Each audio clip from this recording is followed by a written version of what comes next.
Hey everybody, how you doing? This is Mark Pattison once again with another episode of Finding Your Summit, all about people overcoming adversity and finding their way. Before we get to today's amazing guest, I just want to throw a quick shout out to my website, www.markpattisonnfl. Once again, we've got over 240 podcasts of very inspirational people doing amazing things like the dude that I have on today. That's number one. Number two, I continue to raise money for Higher Ground nonprofit.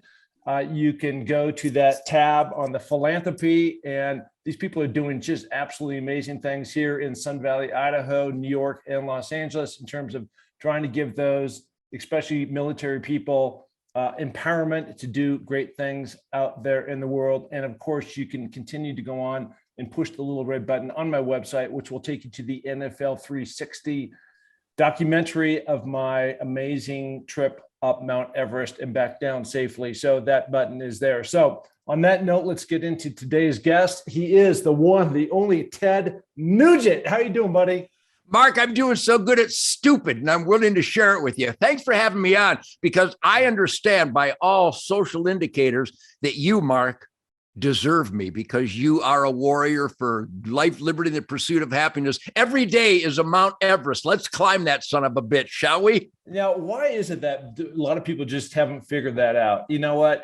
You said it in a different way than I've said it for a long time, but you know, it's just like, to me, life is so precious, right? And you've been a guy, and we're going to get into it with your music career, but you've been a guy that have had so many just different amazing experiences, from TV, from movies, from these different hunts that you do, to this incredible music catalog of amazing tunes. Like, why don't people get up there, get up in the morning charging hard?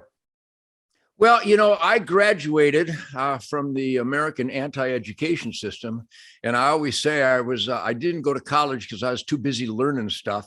Yeah. I'm just a lucky son of a bitch from birth, born in Detroit in 1948. Stop and think, Mark.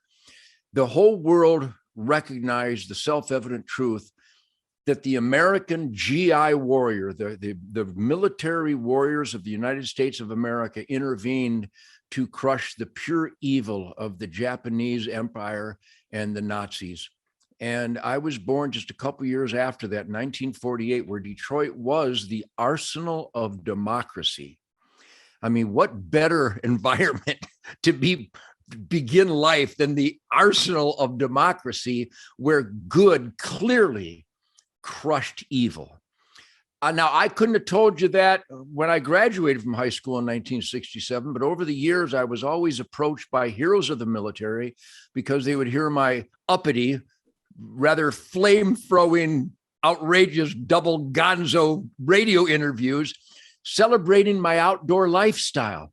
I was born in Detroit in 48. My dad was already a follower of the great visionary Fred Bear, discovering the mystical flight of the arrow, the origins of Zen, to control, commandeer, and revere the autonomy of choosing one's path in life, which is the mystical flight of the arrow. And again, I couldn't have told you that till I was in my 20s, when I spent numerous campfires with Fred Bear and my dad, realizing that an intelligent step in the woods, conscientious, cautious, using God's gifts of awareness and reasoning predator spirituality, that conscientious step rewarded you. A stumbling step, there was no reward because the animals would see you coming. The reward was getting close to the animals. I didn't kill anything for many, many years, but I understood my relationship with God's miracle, this creation. This long, convoluted answer to your question is that the discipline of my dad and the discipline of the healing powers of nature rewarding me with conscientious choices versus numbnut choices. And then I was faced with the tsunami of numbnut choices, with people getting stoned and drunk and drooling and throwing up and dying. And they called it a party. That's not a party.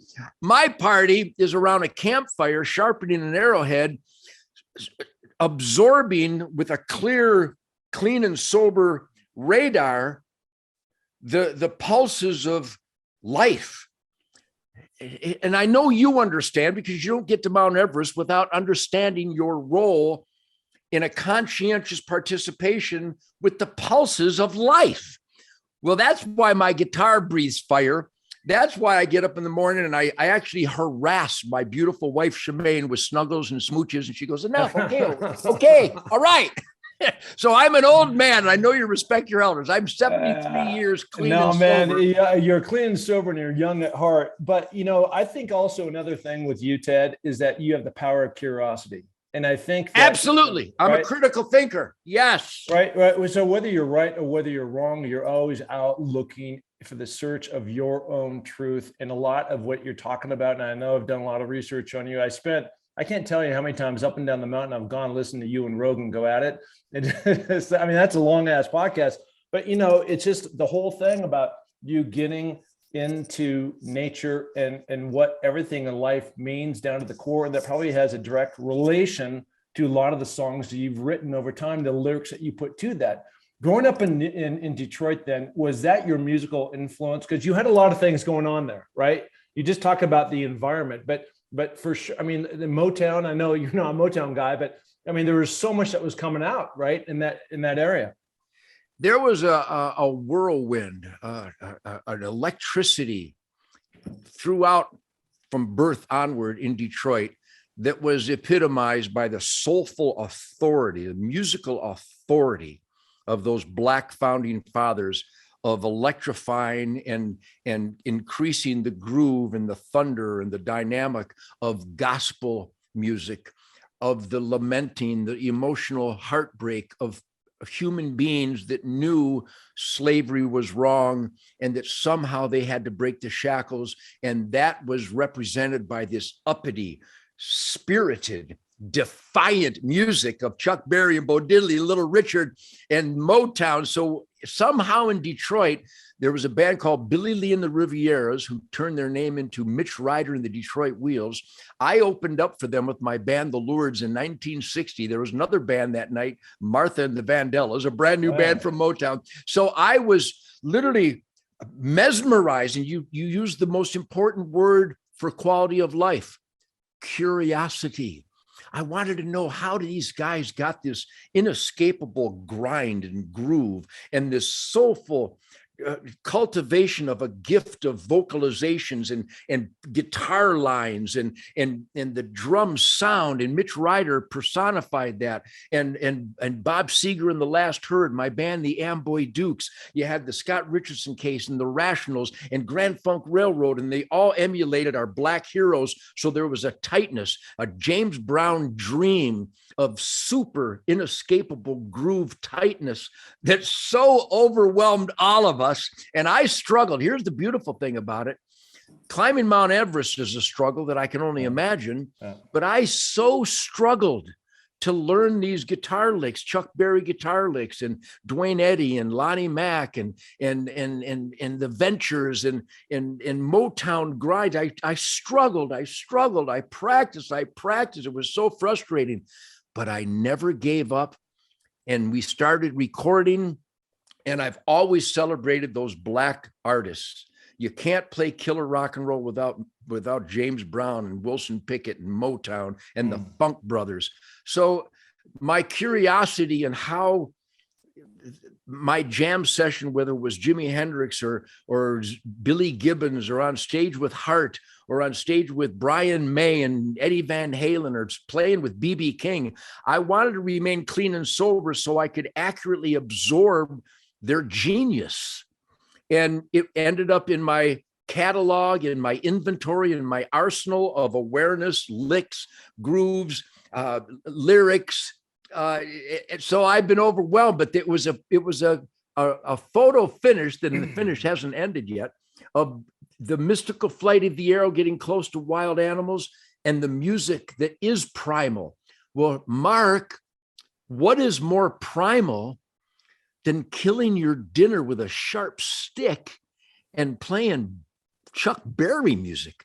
It's the most important things: parenting, being a good neighbor, being a productive citizen. That's the original primal instinct. And I've been able to not only identify that early on, but make sure I never lose focus of that. And I cultivate it, nurture it, and explore it, and push it, and challenge it. And that's why my bands have always been the best bands in the world, because we remain primal. We literally rehearse in a barn in a swamp, and we go shooting, we go fishing, we scale those fish, we fillet those fish, and we cook those fish, and we eat those fish.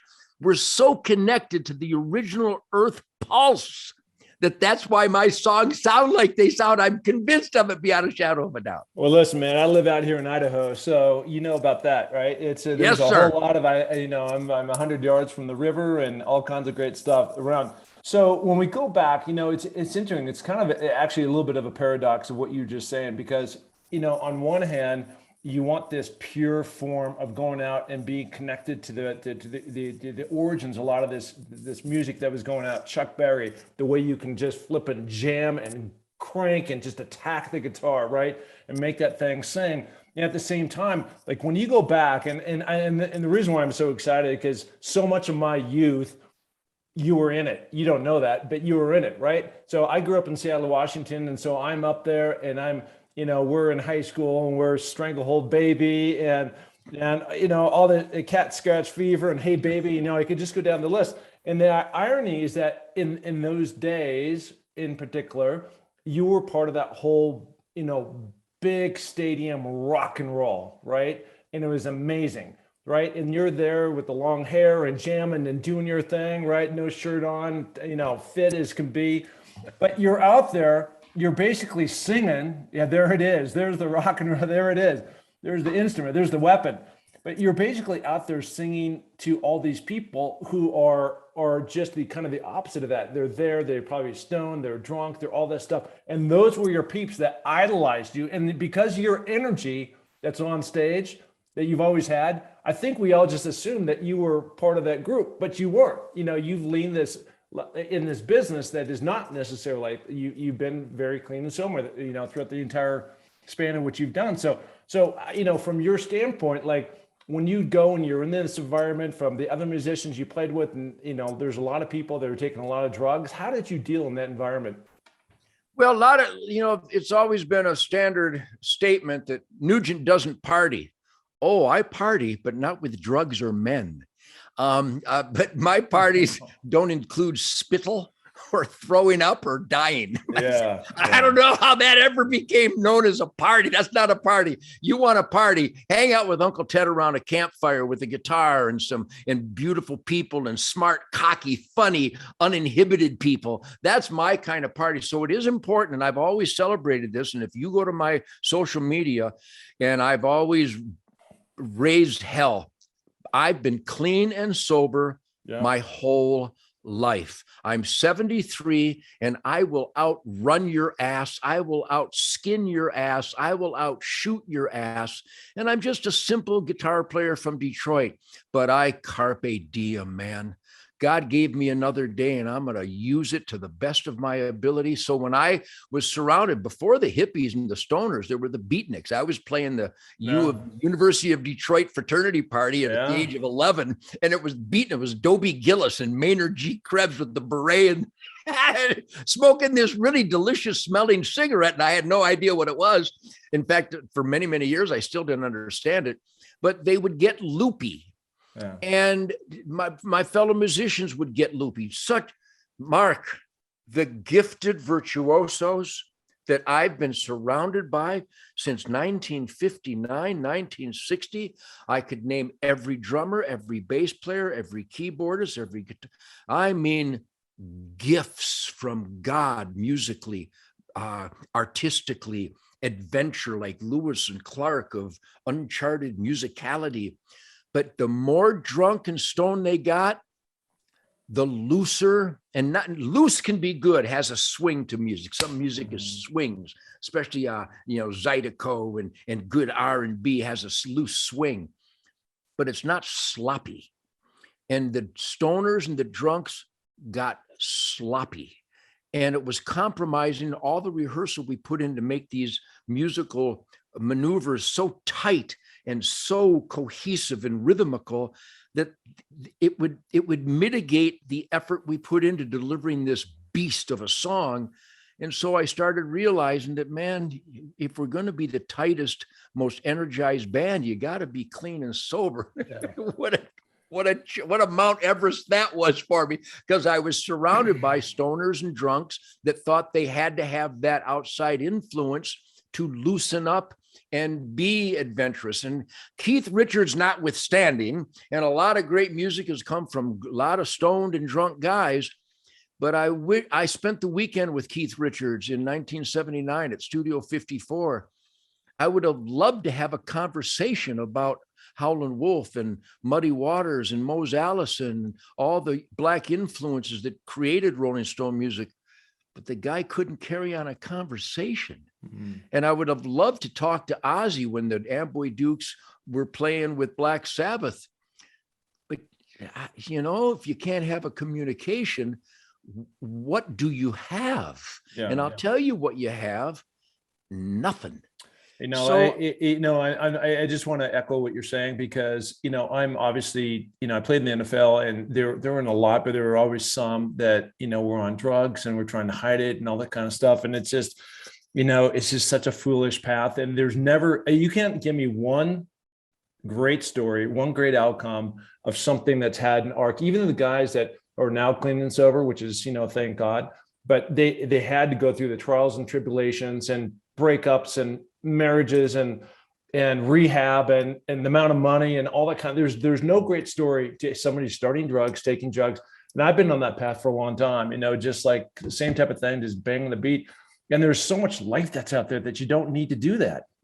You know, and I have such great friends in the music industry. All the A-listers are my buddies. I mean, just phenomenal talents. They don't remember those great moments where God gave them the gift of playing in front of 100,000 people and unleashing these magnificent pieces of music to connect them with the audience. I remember every gig. I remember every stage, every PA, every audience, every song list. I remember everything I wore on stage. I remember the etude that the drummer and bass player and I went on this folly of a musical Northwest Passage in the middle of Wang Dang Sweet Pea. I remember it all. And I try to have conversations with these great, great men in the industry. They don't remember. And they struggle to communicate, and they're good people.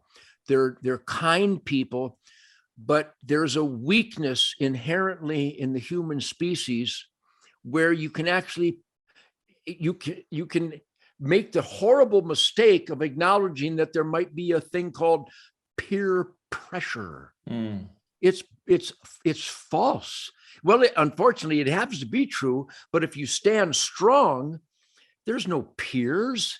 I'm me. You're you. We have a lot to communicate and share and unite upon. But I'm my decision maker. Now, there is Mrs. Nugent pressure. There, you know, we're getting angry at the government for giving these illegal mandates. Well, I'm not susceptible to any mandates from any man, only from Mrs. Nugent. No. And there's no peer pressure available to Ted Nugent except from Mrs. Nugent. She can pressure me and she can mandate me, but she's so smart, she never goes off the rails. My point being is that in the whirlwind of this nonsense known as celebrity and stardom, and it is nonsense, there's value to it when you create a great weld and your weld stands on that bridge and the bridge hasn't collapsed because you're a star welder. That's a star to me. And the music that we create, the soundtrack of our lives, those people are stars and they are celebrities. But as a bow hunter, the deer don't give a rat's ass how many albums I've sold. They don't prevent a broadside shot because I'm a celebrity. Celebrity doesn't help you be a dad. Celebrity doesn't help you be a husband. Celebrity doesn't help you be an entrepreneur. Celebrity doesn't help you be a positive force in your neighborhood. Celebrity doesn't help you be a steward of resources, to be a good conservationist, to optimize quality air, soil, and water. That comes from a humanity, not from a celebrity. And so I love when people stop me on the street and rave about these wonderful songs I've created, because I love my music. And that's a great connection, but it doesn't hold merit. If the house is burning, my clean and sober athleticism might save a person. My stardom won't. It's a really, really clear way that you see the world, because you're absolutely right. I think, and I've said this for myself for a long time, that it's so easy to be average. It's hard to be great. And I wouldn't say I'm great, but greatness is a journey. And if you're always striving for that, you can't do that, if you're depleted, right? You'll never, ever flip and get there. I would like to inform the deer, the moose, and the elk that run around here that you have actually sold 40 million albums, which is just insane. There's a buddy of mine. So, I'm from the great state of Washington and from Seattle. That's where I grew up. I haven't lived there in quite some time, but there's another guy that came out of there, Duff McKagan, who you may or may not know, great bassist for Guns N' Roses. And so we were on the same little league football team, if you can imagine that. And there was one point, yeah. And so after the kind of after the first big round that they'd become big, and then they broke up for a number of years, and we were sitting down and we were having this conversation. The conversation, I was like, "What is it like?" And I'm asking you the same question. What is it like for you, Duff, to be in a stadium? There's 100,000 people that are going, cuckoo, and can't wait for that next song. What is that like to hold that power in your hand, to be out there in front of it? And for you, you got that amazing guitar, and you're out there and you've got that baby cranking. What is it like to look out there and have everybody singing your song? They know your words, right? And they're singing it back at you. What is that like? It's out of body. It literally is floating in the ether. It's the physics of spirituality.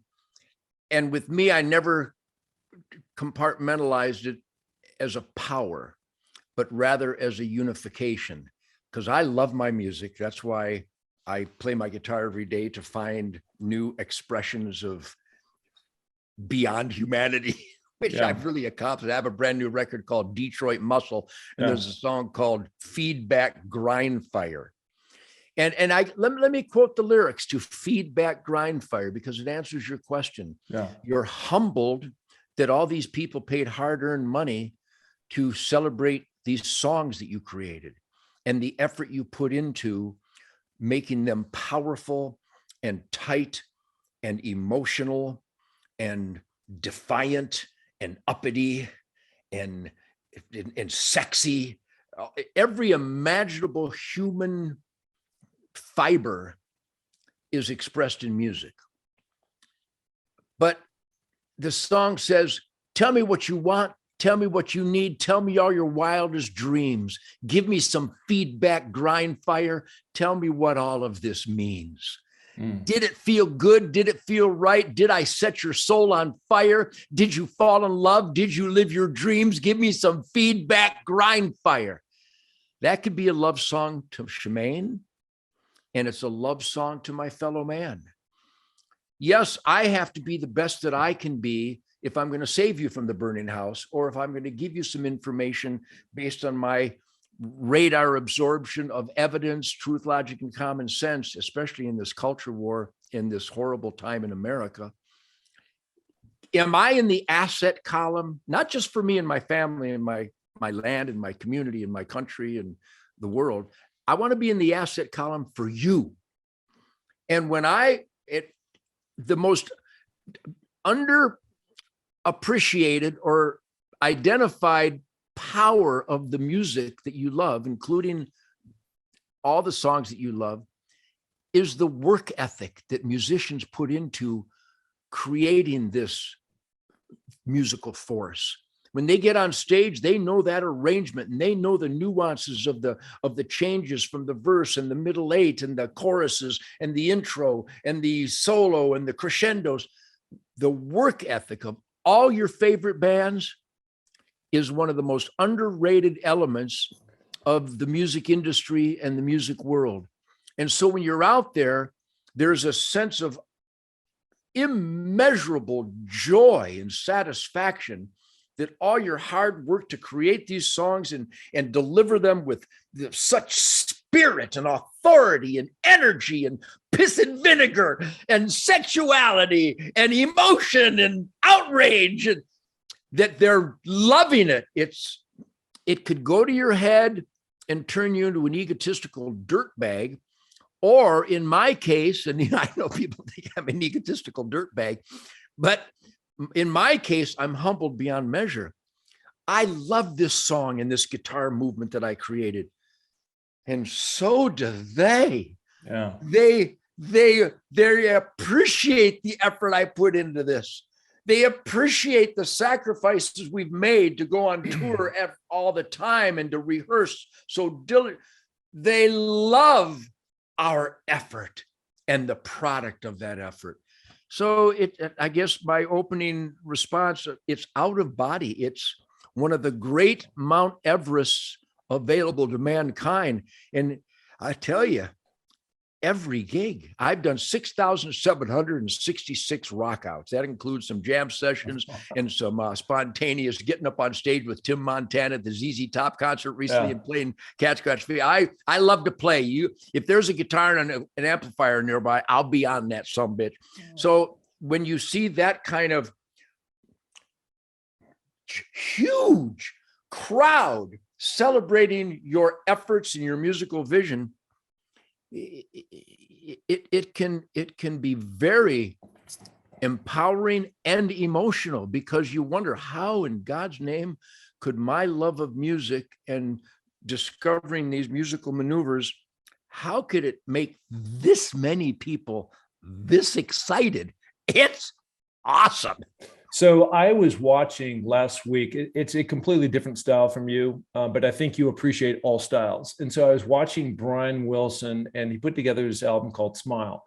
Yep. And there was probably 20 different musicians. There was people in the string, and then they had all these singers. And I'm watching this mastery of his art being put together. It was just flipping crazy.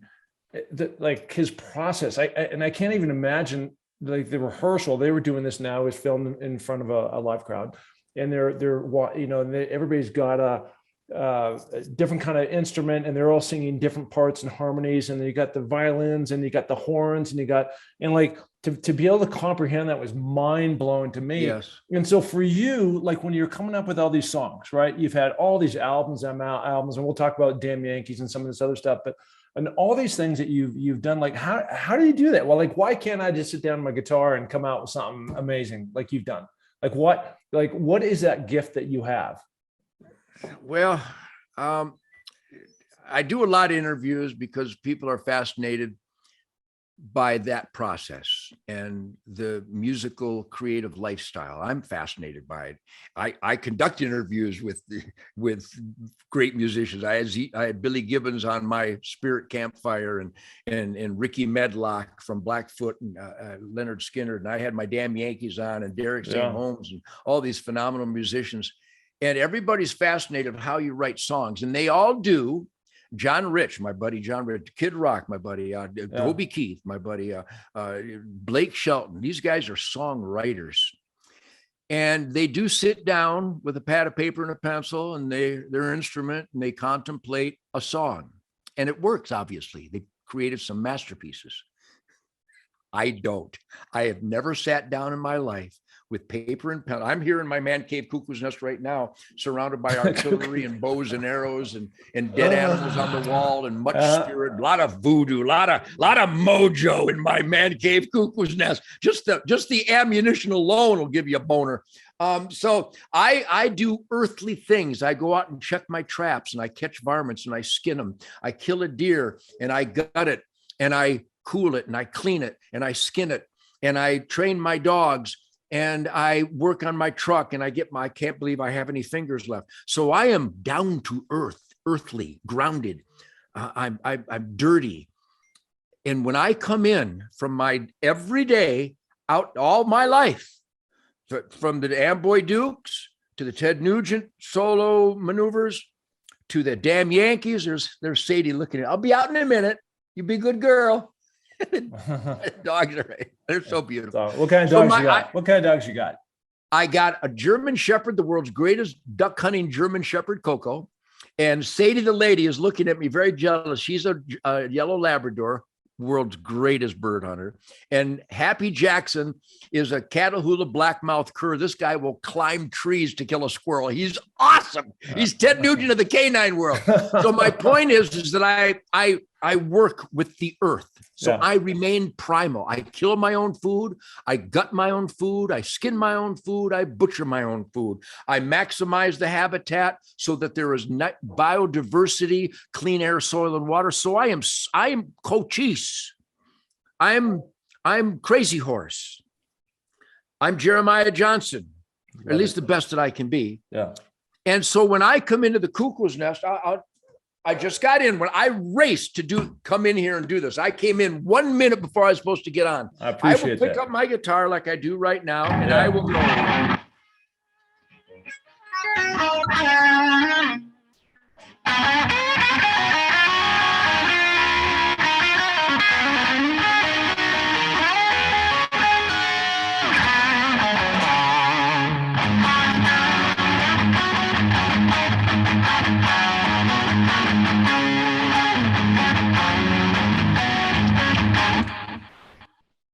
I've never played those licks before in my life. I have no idea what that was. And I don't know how the technology translates the tone, because the tone in this room is awesome. But I am so purified every day by humbly participating in God's healing powers of nature that my dogs are protesting, that my music is as pure. It's going to be worth it. Hang on. I'm going to get the dogs in here. All right, bring them in. Don't go away. What do you want to do? Huh? Come on. Oh, my. There's Happy Jackson. Here's the team. There's Happy. Oh, there they are. Oh, I love those guys. Sadie, lady, I love you. I'll be out in a minute. Daddy's got to go to work. I got to tell the world how beautiful you are and how delicious the ducks are that you've retrieved. So I don't write songs. I ejaculate them. Oh. I unleash, and the groove will have a pattern and a cadence and a lyricism. And I unleash those instinctive cadence, syllables, and lyrics that are in my arsenal of life's experience or dreams of an experience. And on the new record, Detroit Muscle, the opening lick, what a lick. I mean, I came in one morning, I went...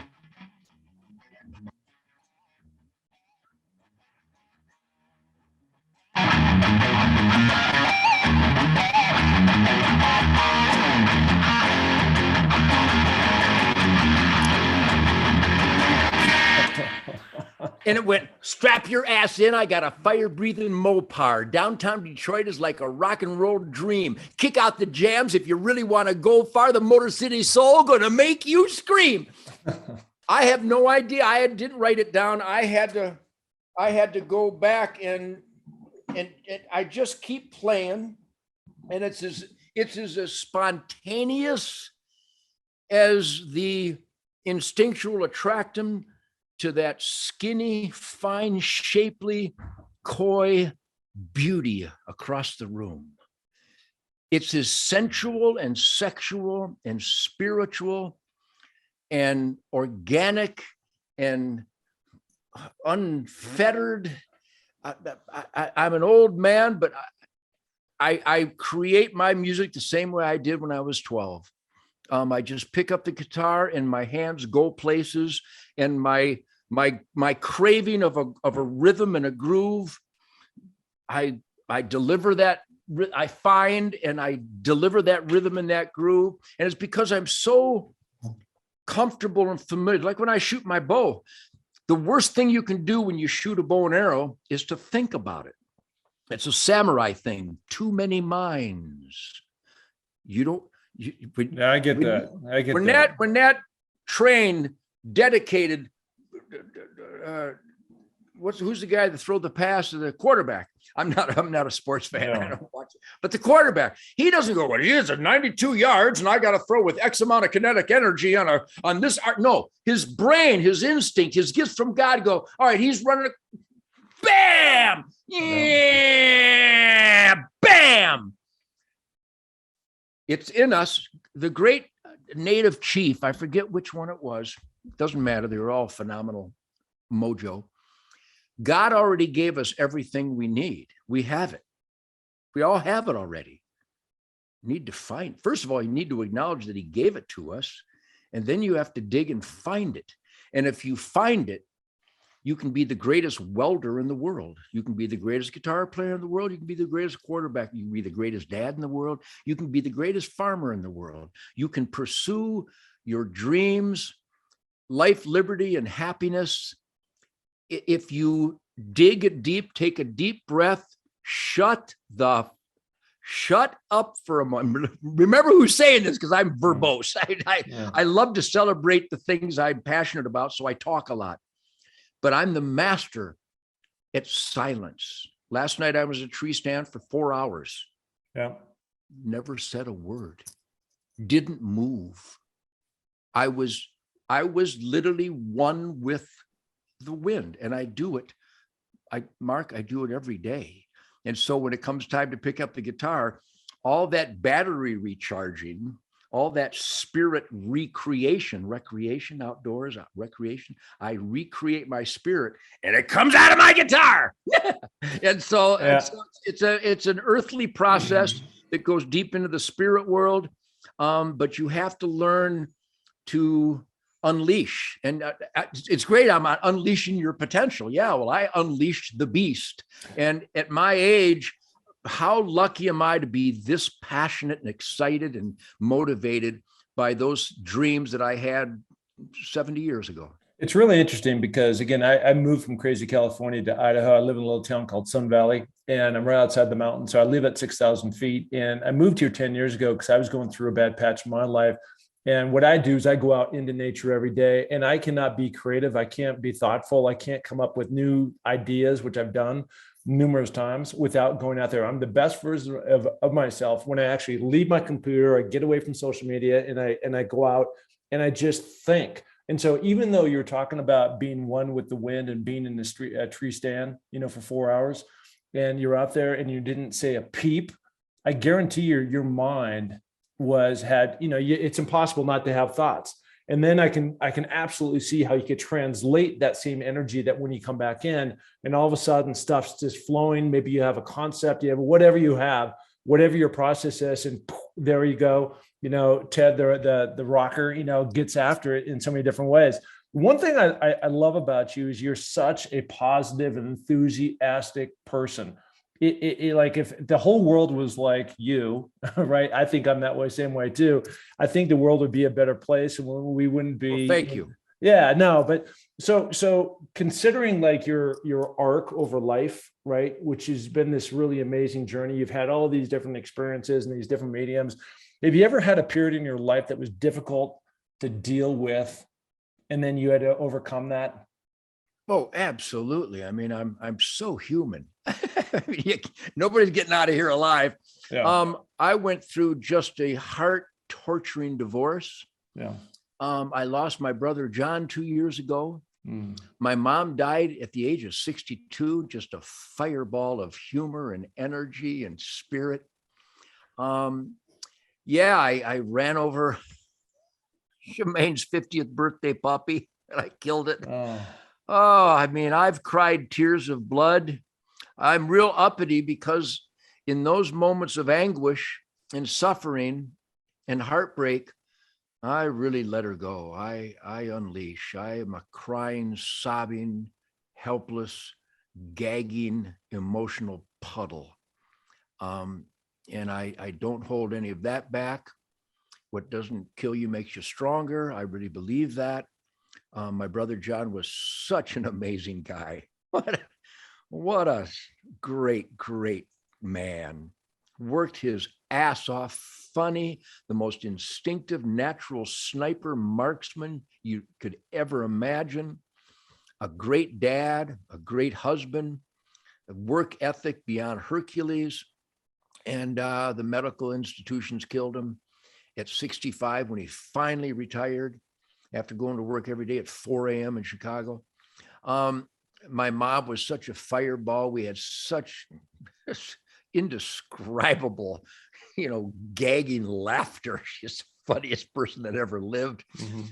So yeah, I know nobody gets out of here alive. I cried for 2 years when my wife divorced me and I was trying to take care of Sasha and Toby. But I improvise, adapt, and overcome. I'm at my heart, I'm a pragmatist, a utilitarian. I need to go from point A to point B. I'm going to chart the best route and I'm going to put one foot ahead of the other and I'm going there. Yeah, I've had some real tough times, but I'm a bow hunter. I hunt with a bow and arrow, which is probably one of the most impossible tasks available to Well, me. none of that, because tell me if I'm wrong, but so I've got my good buddy, Bo Ellis, who lives up he has a place up in the UP in Wisconsin. So just right across the river there is Michigan, right? I know it well. Well. And he goes out there, and I mean, you got to get close, man. You gotta be like stealth light to get up. I mean, I don't know what the longest bow shot you've taken, but I know it's usually like 50, 100, I mean, 50 yards maybe. I mean, well, that's a long shot. Typically, we'd like to set up for 20 yards, 25, 30 maybe. But, I shoot my bow every day. I play my guitar every day. I train with my handgun and my rifle every day. I just enjoy that stuff. I enjoy focus and discipline and trigger squeeze and projectile management. Wow. But yeah, bow and arrow, the goal is not how far you can shoot. The goal is how close can you get to an animal that God designed not to let you get close. Wow. A stealth and situational awareness challenge, unlike many in life. And I get to train with Delta Force and special ops and SWAT teams all over the country. So I know what superhumans look like and what they're capable of. Plus, a lot of people don't know, Mark, I've been a sheriff deputy for 39 years. I've conducted federal raids with the U.S. Marshals and the Texas Rangers here in Texas. I think I have 14 felony arrests to my credit, rapists and murderers and carjackers. And I've kicked down doors at 4 a.m. and what kind of rush is that? It's indescribable because it's life and death. It's these people have killed people and they're eager to kill you because you're coming to control them. And it's a tactical ballet of life and death awareness demands that you either train diligently for or you die. So that, again, I like to think that happiness comes from the capability of elevating your level of awareness to absorb all that you can. The goal is omniscience. The goal is omnipotence. It's unattainable, but there have been times where I was Bruce Lee for 10 seconds. Yeah. And there are times where I was the greatest shot in the world for a couple seconds. And there was the time where I was the sneakiest son of a bitch in the world. And I got close to that elk without him knowing I'm there. And I put an arrow in his heart. But those are challenges and moments that you need to earn through effort, patience, discipline, challenging one's capabilities to go beyond what you think your capabilities are. This language is your language, Mark. I'm speaking your language, and you and I are not alone. There's a bunch of us out there. I got fireman buddies who know this stuff. I got my musician, Greg Smith on bass guitar, Jason Hartless on drums. This is their language. These guys pursue a samurai levels. The music is a martial art in our world. And when we get together and jam, holy smokes, the energy and the fire in the room with these guys. Wait till you hear that. I'm going to make sure Linda gets all the songs from Detroit Muscle. You've probably heard American Campfire and Come and Take It But what Jason and Greg, and again, going back to the Amboy, before the Amboy Lures, we won the Battle of the Bands in 1963 in Michigan because Tom Noel on drums, who I just got a call from the other day, that's 60 years ago.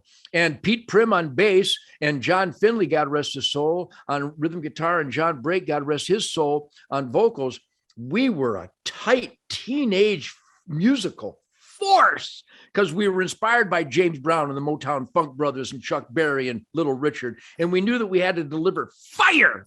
And so my musical cohorts throughout my life, epitomized by Greg and Jason in 2022, I use terms because there aren't any real terms to qualify, but out of body, samurai, musical martial arts, a Bruce Lee moment of definitive humanity capabilities. And that's what you had to have that to go up Mount Everest. You got to do that to go to whatever Mount Everest one chooses in life. And I'd like to think that today, in insanity of 2022, that today I'm going to pursue a Mount Everest today. I'm going to climb a mountain that maybe nobody's charted yet. People go, well, I'm an adventurous guy. The road less traveled. Oh, no, that's not good enough. The road less traveled, not me. No road not traveled. That's where I'm headed. I got a Ford Bronco. I'm going to go find a spot where Lewis and Clark. That's actually really good. I love that. Hey, let me ask you this. So again, I'm a little bit younger than you are, but I grew up in the, my musical influences were, the 70s, no question about it. Right. And so I look back on it. I was thinking a lot about this, Journey, Styx, Boston, Led Zepp, The Who. You mentioned Heart, my hometown, rock idols. Those two girls could kick ass, right? Van Halen, Aerosmith. Why don't we have these great? You're in this group. Why don't we have these great bands? Why haven't those types? And you look no further than all these classic rock stations, right? Why? Because everybody loves listening to all this musical golden era that we had back in the day. Why don't we have these bands anymore? Well, there's a number of dynamics at play here, and I think I may be the best guy to answer that. Yeah. Number one, all your favorite high energy, grinding, authoritative musical forces, we beat the crap out of people. We wore people out.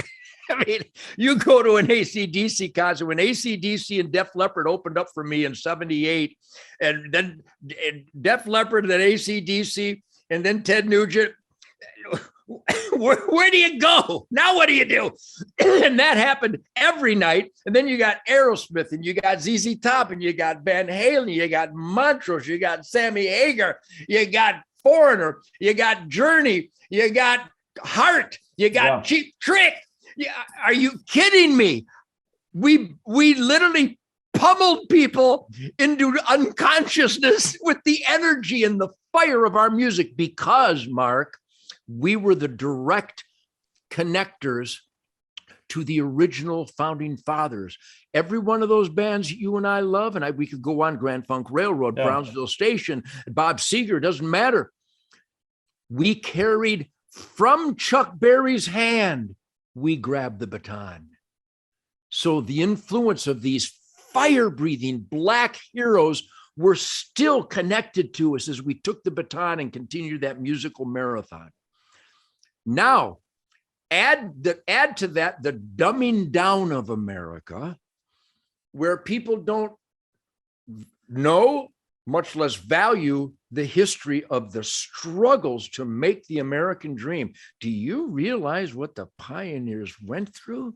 Can you imagine? I've said that to myself. I said that I've spent a lot of time in Montana, and obviously I'm here in Idaho. I've spent a lot of time thinking about looking at that country out there, what those guys had to blast through. Lewis and Clark, insane. Tough, indefatigable adventurers who could take on anything. Well, we pioneered and we developed, and then we handed off to the next generation. Cush. They became softer. The work ethic, though it's still alive and well, it's diminished in many stratas of our society. And in order to play music like ZZ Top and Ted Nugent and Aerosmith and AC/DC, You got to be a hard-working, fire-breathing, passionate, energy, never give up guy. All those attributes I just named that created everything good in the world, they've diminished. Now add to that the industry is gone, and that if you bust your ass and spend $250,000 making a record, what do you get, a penny for every 4 plays on Spotify? Well, if you own land and you've cultivated the greatest apple orchard in the world, and then the agriculture industry has created a system by which your apples aren't worth anything, you're not going to cultivate the best apples in the world anymore. Yeah. You understand? Yeah. I mean, it's just too bad that you talked about the baton being, grabbed from the, James Brown and Chuck Berry and those guys, and you guys, there's just this huge, just like battle of the bands we used to go to, right? Yeah, up in my little stupid hometown of Seattle, way back in the day. And these guys were just grunting and rock and roll, and they sounded like Styx or, you or somebody else, are out there. And it's just such a bummer that today's young musician, regardless of the economic, formula of the way these guys make money, haven't also grabbed that baton, and that hasn't continued to go, or maybe it will come full circle. I don't know, but it's hard to say. My new record, Detroit Muscle, is the real McCoy. It might be the last of them. There's still all the classic fire-breathing, soulful musical authorities are still touring. You can still go out and see Foreigner, and still see Heart. You can still see ZZ Top. You can still see Sammy Hagar. Eddie's gone, God rest his soul. But those of us that touched Chuck Berry's handoff, we're alive and well. Did you get to play with any of those guys? I played bass guitar for Chuck Berry and Bo Diddley. Are you kidding me? You wonder why I'm like this? You wonder why I have all this fire? And I jammed with B.B. King.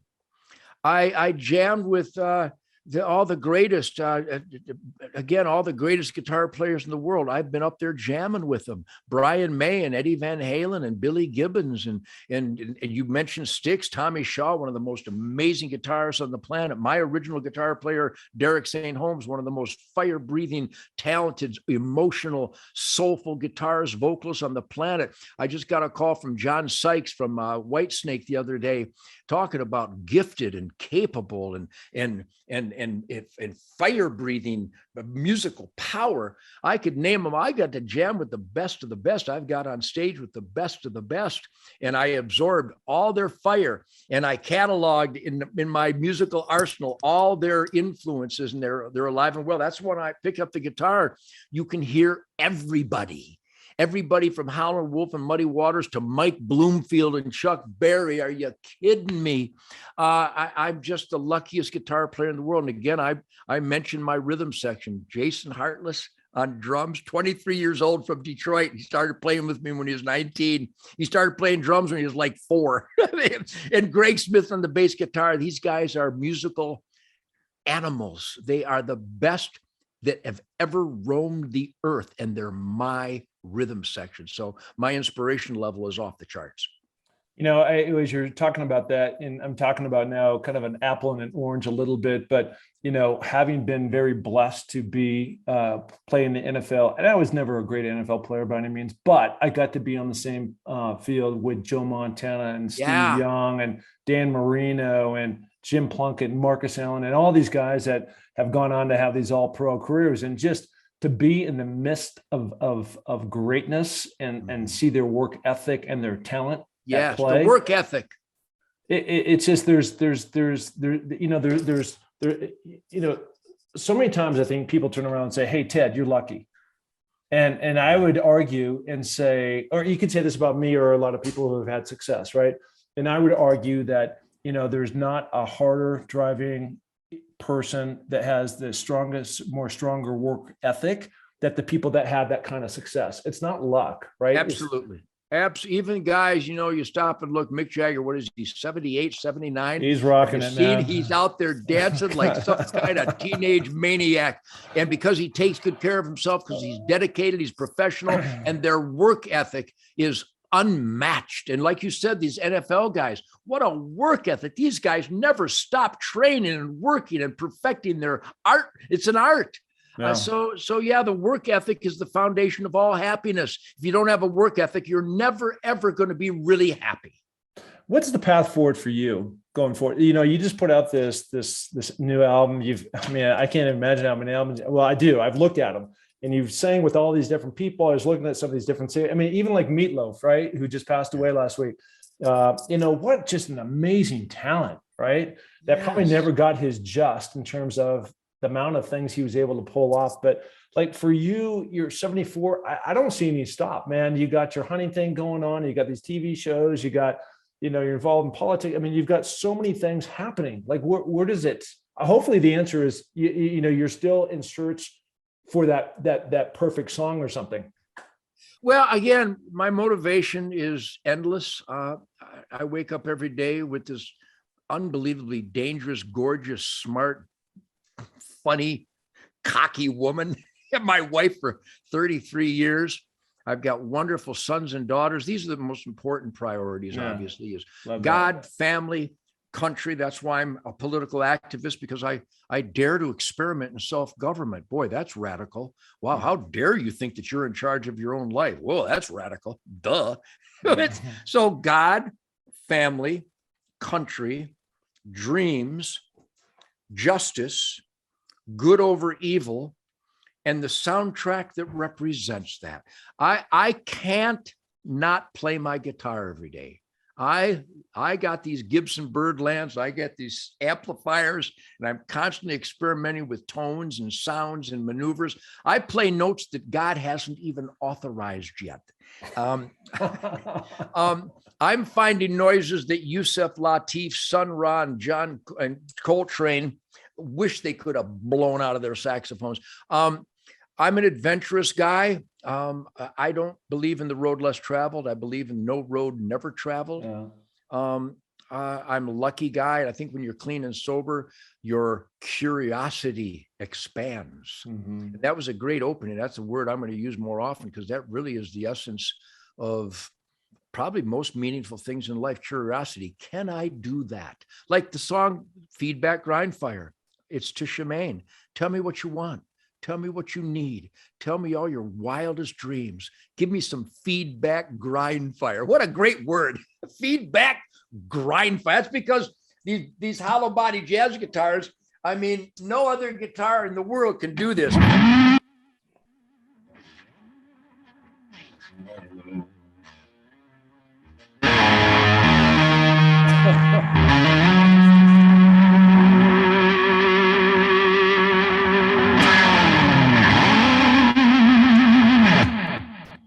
Look at the goosebumps. What is that? I love that, man. You got me goosebumps. Hey, hold on to that guitar. Hold on. Yeah. Put that guitar back in your lap. All right, man. Listen. We're going to take this out. I so appreciate you coming on. You gotta exit the show with a little cat scratch fever. What a great lick. Are you kidding me? And that's another example. I got to tell you where it comes from. We talk about Chuck Berry and Bo Diddley. Everything comes from honky tonk.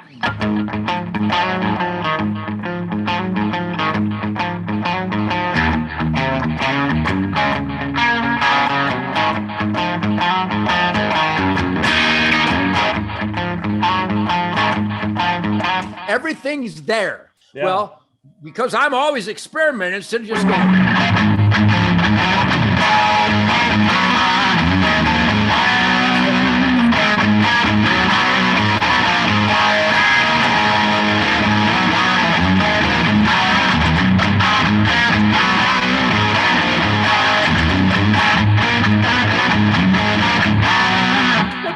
Look at the goosebumps. Are you kidding me? That. Yeah. No, that's awesome. That is great work. Love that, man. Love that. Hey, listen, Ted, you're awesome.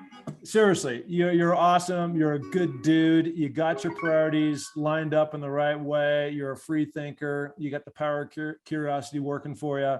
And, look, I hope my goal right now is to make it to 100 and climb the mountain and go in a well up on top of the mountain, open it, jump in it, and that's it. Now I got a long ways to go. So I think we're in some ways we're connected in that way. I've continued to pursue the life and that, like you said, the road way less traveled or not even traveled, to get to that end point. of what that rainbow looks like. Well, Mark, thanks for celebrating truth, logic, common sense, because it's self-evident truth. It's very logical and it's commonly sensible across this land. And I appreciate you digging into those things that I love and I still crave and I'm still passionate about, but I'm not alone. I'm not the weird guy. What I'm expressing here today is what expressed by the hardware store operator that comes to my hunting camp every year, the teachers, the cops, the soldiers, the airmen, the Marines, the everybody who shares campfires with me. Truth, logic, and common sense isn't a Nugent hunch. It's alive and well. You represent that. And I think your opening statement about the value of curiosity is also still alive and well. The American dream is available to anybody who puts their nose to the grindstone. A lot of people don't even know what that means anymore.